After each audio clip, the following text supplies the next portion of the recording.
अस्सलाम वालेकुम। अच्छा, लास्ट क्लास में ना हमें यहाँ पे एक थोड़ा सा एरर आ रहा था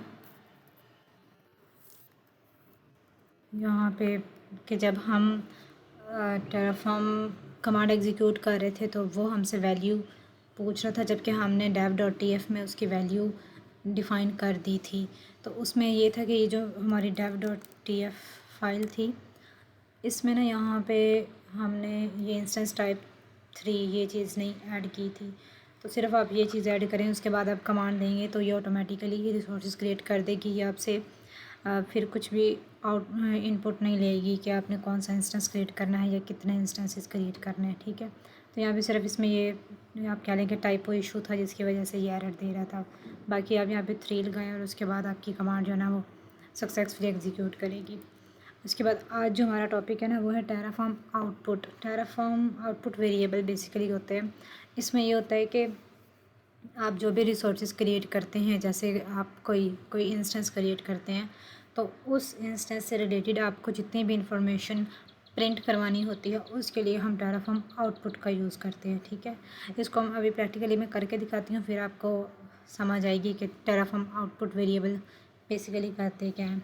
तो हम सबसे पहले इसमें main.tf में जाएंगे और यहाँ पे हम इसी इंस्टेंस को ना थोड़ा सा मॉडिफाई कर देते हैं। ठीक है, यहाँ पे हम इसका रेफरेंस नेम चेंज कर देते हैं। हम इसको कह देते हैं आउटपुट वेरिएबल।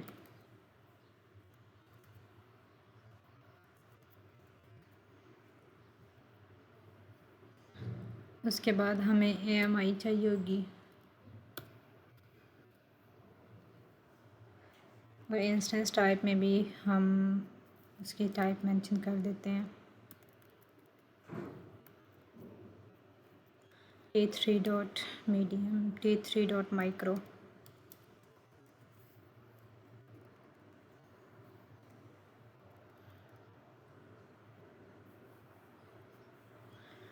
और उसके बाद हम यूज़ करते हैं टैग्स उसको नेम देने के लिए।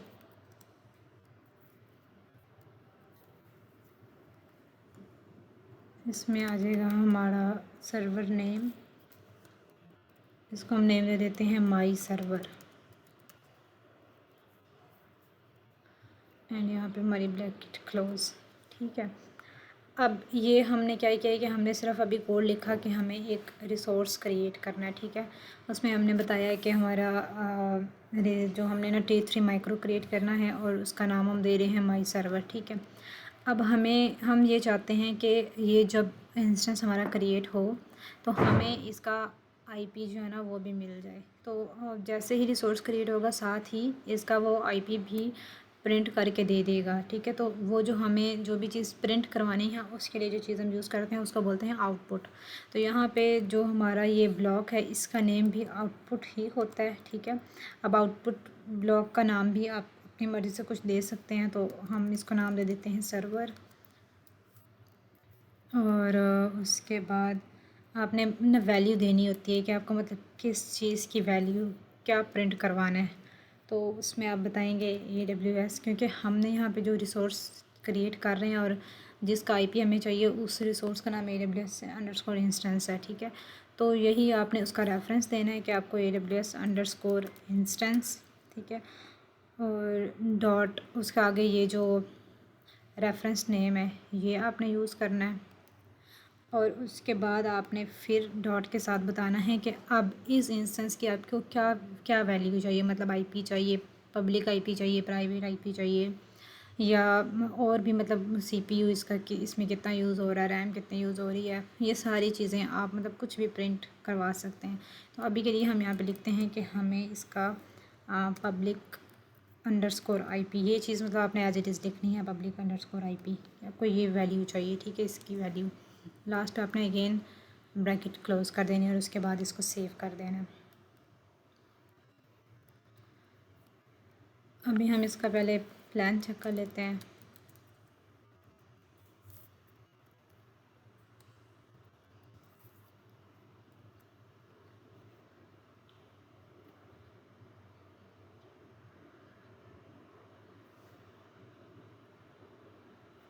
अच्छा, इसमें हमें क्या करना है कि वेरिएबल फाइल को ख़त्म करते हैं।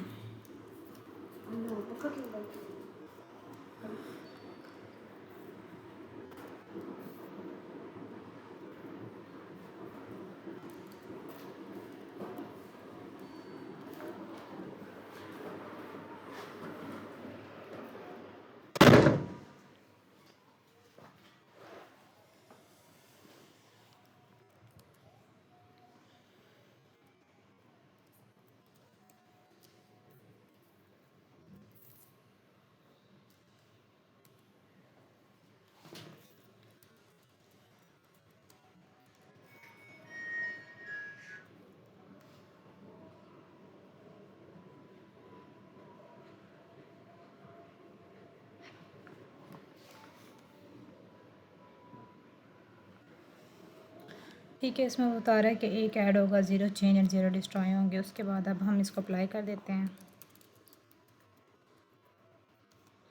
Hyphen auto hyphen approve.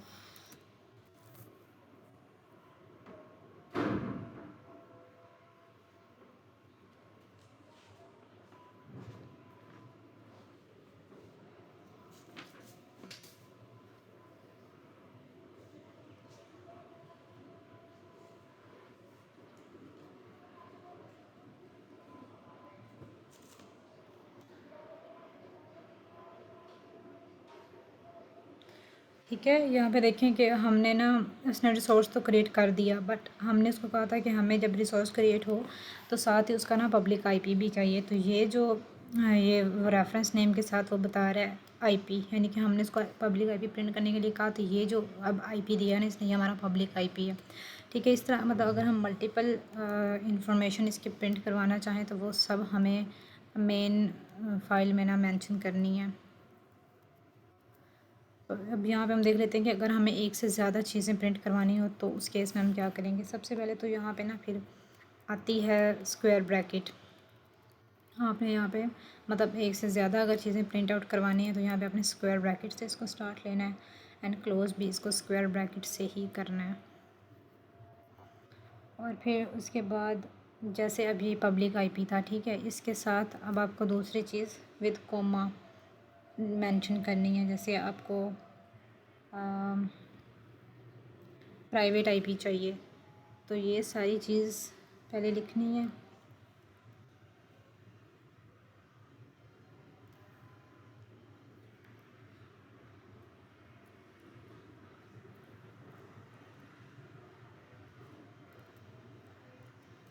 और उसके बाद आपने लिखना है प्राइवेट आईपी, अगेन कॉमा। और उसके बाद जैसे फ़र्ज़ करें कि आपको इसका पब्लिक डीएनएस चाहिए तो आप यहाँ पे फिर लिखेंगे पब्लिक अंडरस्कोर डीएनएस। इसी तरह अगर प्राइवेट चाहिए तो यहाँ पे आ जाएगा डॉट प्राइवेट अंडरस्कोर डीएनएस। ठीक है, इस तरह मतलब आपको और भी जितनी भी इंफॉर्मेशन इस इंस्टेंस के रिलेटेड चाहिए ना वो सब आप यहाँ पे प्रिंट आउट करवा सकते हैं। ठीक है, अब चाहें तो सर्वर का नेम कुछ और भी लिख सकते हैं या ये इसी सर्वर की इंफॉर्मेशन दे देगा। ठीक है, हम इसका नाम चेंज कर लेते हैं, माई सर्वर 1 कर देते हैं एंड इसको हम सेव करते हैं।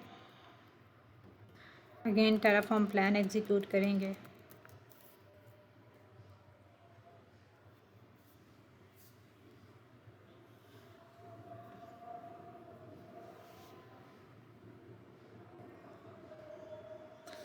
ठीक है, यहाँ पे देखिए वो सारी इन्फॉर्मेशन है उसने इस तरह ही आपको प्रोवाइड करेगा।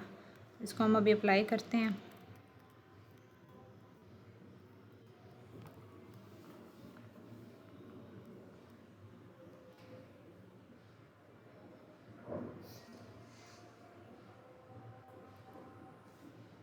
ओके, तो ये इसमें ये जो सबसे पहली चीज़ है ये पब्लिक आईपी है, फिर प्राइवेट आईपी है, ये पब्लिक डीएनएस है, ये प्राइवेट डीएनएस है। मतलब जिस सीक्वेंस के साथ आपने वहाँ पे चीज़ें मेंशन की होंगी उसी सीक्वेंस के साथ ही आपको आउटपुट प्रोवाइड करेगा। ठीक है, तो ये इस तरह ना आप मतलब टेराफॉर्म आउटपुट वेरिएबल्स को यूज़ कर सकते हैं, सिर्फ इंस्टांसेस की इंफॉर्मेशन को प्रिंट करवाने के लिए नहीं, बल्कि जितने भी आपके रिसोर्सेज क्रिएट होते हैं, जैसे S3 है, IAM है, ELB वगैरह है, उनमें से किसी भी चीज़ की आपको कोई भी इंफॉर्मेशन प्रिंट आउट करवानी हो तो आप टेराफॉर्म आउटपुट वेरिएबल्स का यूज़ कर सकते हैं। नेक्स्ट ये है कि इसमें एक चीज़ आती है टेराफॉर्म इंपोर्ट।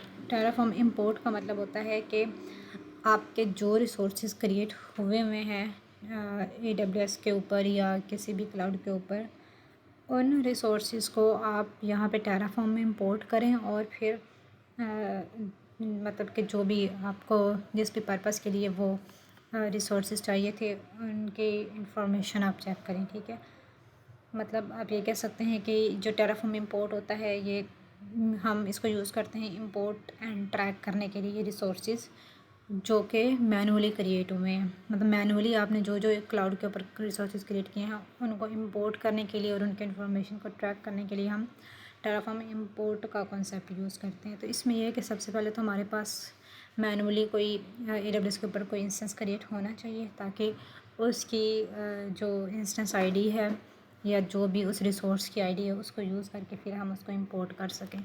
तो पहले हम क्या करते हैं कि हम एक इंस्टेंस क्रिएट कर लेते हैं मैनुअली, फिर हम उसको देखेंगे कि इसको हम इंपोर्ट कैसे कर सकते हैं। तो हम यहाँ पे जाते हैं लॉन्च इंस्टेंसेस में, यहाँ पे हम इसका नाम दे देते हैं इंपोर्ट रिसोर्स। ठीक है, बाकी एज इट इज़ सारा कुछ रहने देते हैं, बस हम इसको लॉन्च इंस्टेंस कर देते हैं।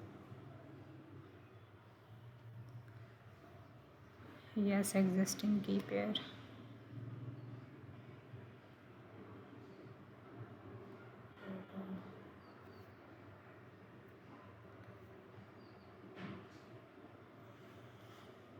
ठीक है, अब हमने क्या करना है कि ये जो हमारा रिसोर्स क्रिएट हुआ है ये इंपोर्ट रिसोर्सेज का, ये हमें चाहिए, इसको हमने इंपोर्ट करना है टेराफॉर्म में और इसकी इन्फॉर्मेशन को हमने ट्रैक करना है। तो उसके लिए ना हमें क्या चाहिए होता है, इंस्टेंस आईडी चाहिए होती है। तो हम इस इंस्टेंस आईडी को यहाँ से कॉपी कर लेते हैं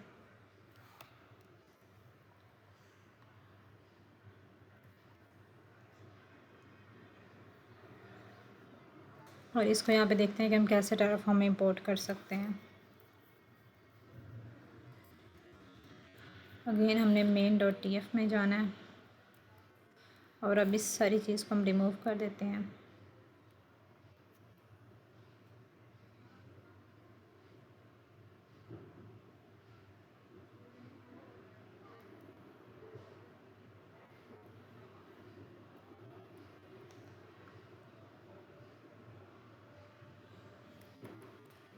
इसमें हमारा प्रोवाइडर भी सेम रहेगा, रिसोर्स ब्लॉक का नेम सेम रहेगा। ठीक है, इसमें अब रिसोर्स ब्लॉक का रेफरेंस हम अपनी मर्ज़ी से कुछ दे सकते हैं। इसको हम इंपोर्ट क्या देते हैं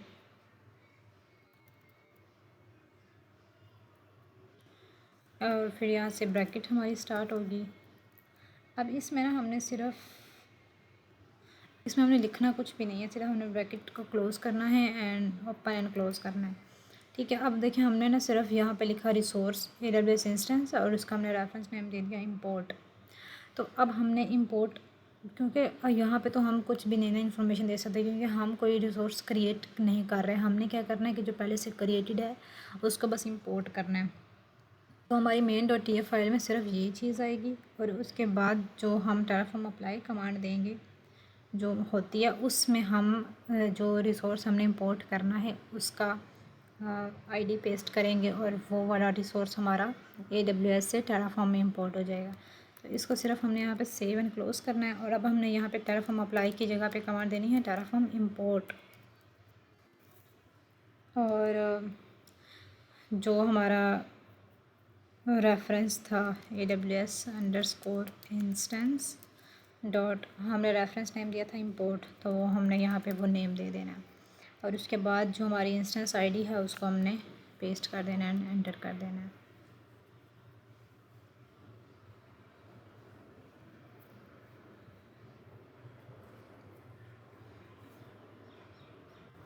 ठीक है, यहाँ पे ये बता रहा है कि इंपोर्ट प्रिपेयर्ड पहले हुआ। ठीक है, प्रिपेयर्ड कर रहा है AWS इंस्टेंस को for import, then import successful. ठीक है, मतलब अब आप उसी रिसोर्स को थ्रू टेराफॉर्म मैनेज कर सकते हैं, क्योंकि टेराफॉर्म के थ्रू हम सिर्फ उन रिसोर्सेज को मैनेज करते हैं जो टेराफॉर्म के थ्रू क्रिएट हुए हों, ठीक है। बाकी जो मैनुअली चीज़ें क्रिएट हुई होती हैं उनको हम कभी भी टेराफॉर्म के थ्रू मैनेज नहीं कर सकते। लेकिन अगर हमने मैनुअली चीज़ें क्रिएट कर ली हैं बट हम उनको टेराफॉर्म के थ्रू ही सारा मैनेज करना चाहते हैं, तो फिर वहाँ पे हम ये टेराफॉर्म इंपोर्ट का कॉन्सेप्ट यूज़ करते हैं कि आप मैनुअली जो भी रिसोर्सेज क्रिएटेड हैं उनको यहाँ पे उनकी आईडी यूज़ करके उनको यहाँ पे इंपोर्ट करें एंड देन फिर आप उनको थ्रू टेराफॉर्म ही मैनेज कर सकते हैं। तो यहाँ पे ये बता रहा है कि आपका इंपोर्ट सक्सेसफुल हो गया। अब बाकी आपको उस इंस्टेंस से रिलेटेड जो इन्फॉर्मेशन चाहिए या जैसे भी आप उसको टेराफॉर्म के थ्रू मैनेज करना चाहें, अब आप इजीली कर सकते हैं।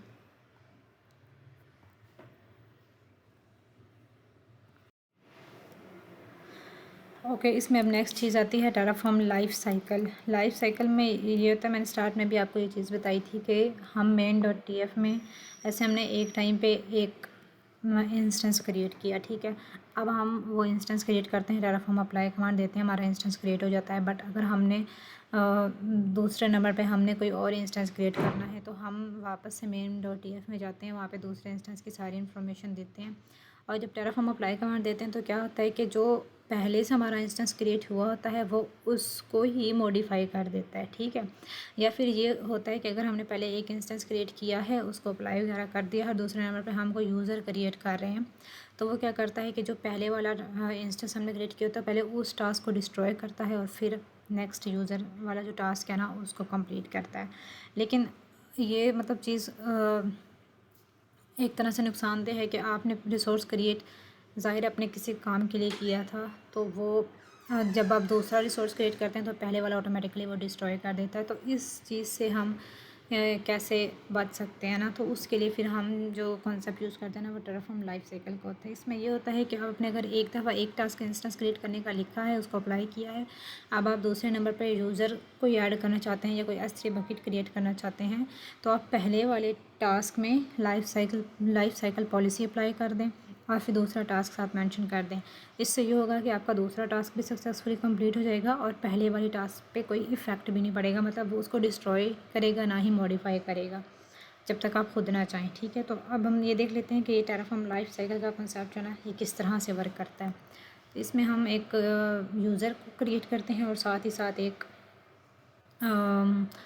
S3 बकेट भी क्रिएट कर लेंगे, तो उससे फिर हमें डिफरेंस पता चलेगा कि दूसरा टास्क को करने के लिए पहले टास्क को वो डिस्ट्रॉय नहीं करेगा। लाइफ साइकिल पॉलिसी अगर हमने इस पे इम्प्लीमेंट की है तो अगेन हम जाते हैं main.tf में और इस टास्क को रिमूव कर देते हैं।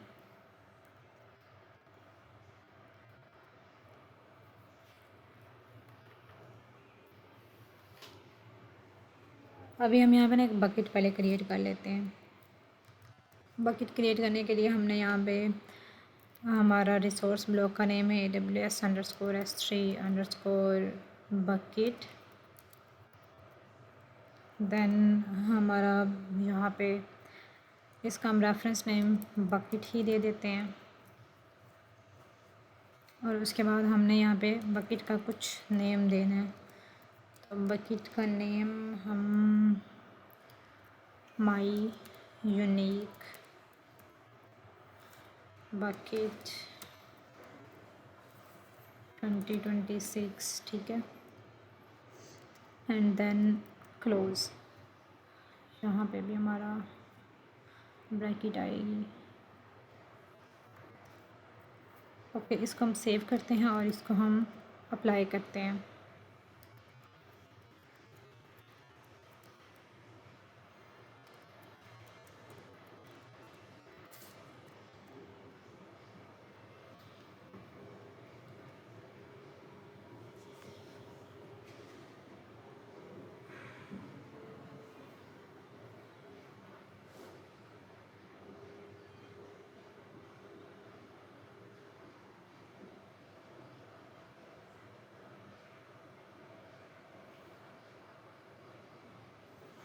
यहाँ पे भी देखिए अभी हमारा क्योंकि main.tf में पहले से कुछ टास्क लिखा हुआ था तो उसको इसने डिस्ट्रॉय कर दिया है और अब जो हमने S3 कहा है उसको ये क्रिएट कर रहा है।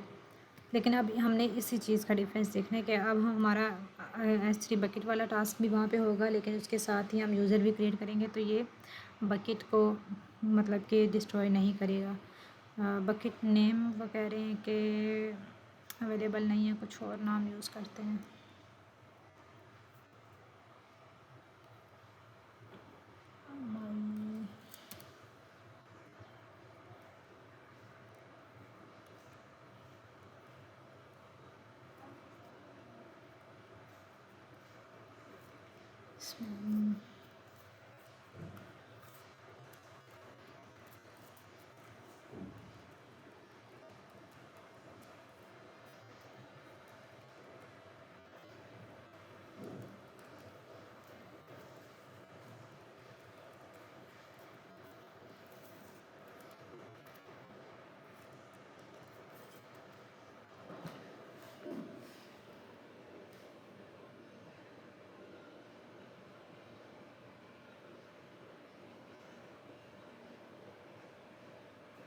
ठीक है, अब इसने यहाँ पे बकेट जो है ना वो हमारी क्रिएट कर दी है। अब हमने क्या करना है कि हमने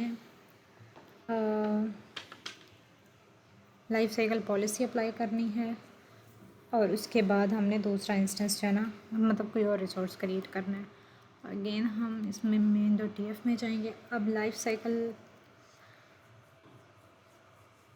पॉलिसी हम इस पे अप्लाई कर देते हैं बकेट पे, कि हम जो दूसरा रिसोर्स क्रिएट कर रहे हैं उसकी वजह से हमारी बकेट जो है ना वो डिलीट ना हो। तो यहाँ पे उसके लिए हमने लिखना होता है लाइफ साइकिल, ब्रैकेट स्टार्ट करेंगे। अब यहाँ पे हमने लिखना है प्रिवेंट अंडरस्कोर डिस्ट्रॉय, ठीक है। और इसमें हम ना इसकी वैल्यू ट्रू या फॉल्स दे सकते हैं, ठीक है। अगर हम कह रहे हैं कि प्रिवेंट डिस्ट्रॉय ट्रू, तो इसका मतलब है कि हम चाह रहे हैं कि हमारा ये रिसोर्स जो है ना वो डिलीट ना हो। अगर हम इसकी वैल्यू कर दें फॉल्स, तो इससे क्या होगा कि ये हमारा रिसोर्स जो है ना ये डिलीट हो जाएगा। लेकिन हम इसको क्या करते हैं कि हम इसको कहते हैं ट्रू, कि इसको डिस्ट्रॉय नहीं करना। और उसके बाद फिर हमारा जो दूसरा इसमें टास्क है ना उसको हम मेंशन कर सकते हैं, ठीक है। तो दूसरे टास्क में हम क्या करते हैं कि हम कोई यूज़र क्रिएट कर लेते हैं।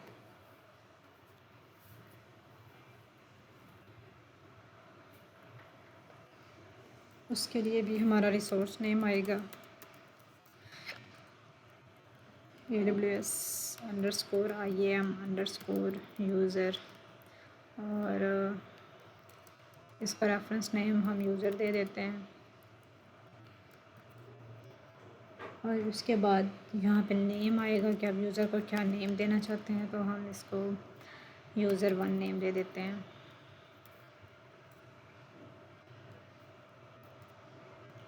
ठीक है। तो अब ये होगा कि जब हमारा यूज़र क्रिएट होगा तो हमारी ये जो बकेट है वो डिलीट नहीं होगी। ये चीज़ है इसमें, इसको अब हम सेव करते हैं।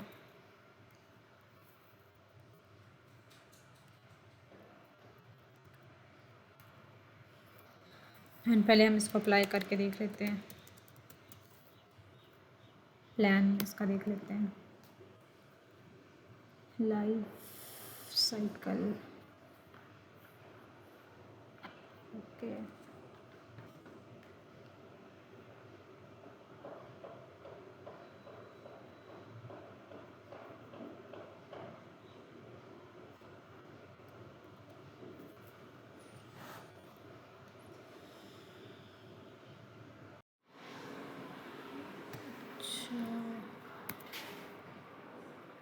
ठीक है, इसमें ये होता है कि ये जो लाइफ साइकिल है ना ये मतलब इस ब्लॉक के अंदर ही होना चाहिए, ठीक है। तो उसके लिए ब्रैकेट ये यहाँ से ख़त्म होगी और यहाँ पे ब्रैकेट होगी, ताकि पता चले कि ये जो है ना लाइफ साइकिल ये इस रिसोर्स ब्लॉक के अंदर ही है, ठीक है। इसकी हम इंडेंटेशन भी थोड़ी सी आगे कर सकते हैं, ठीक है। अब सेव करते हैं।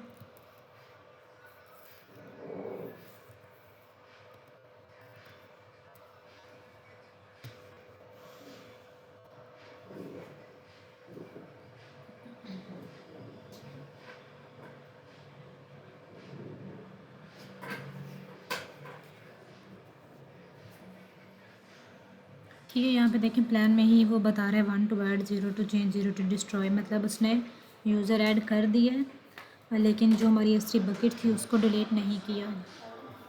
ठीक है, तो अभी हम इसको अप्लाई भी करके देख लेते हैं। Terraform apply -auto approve.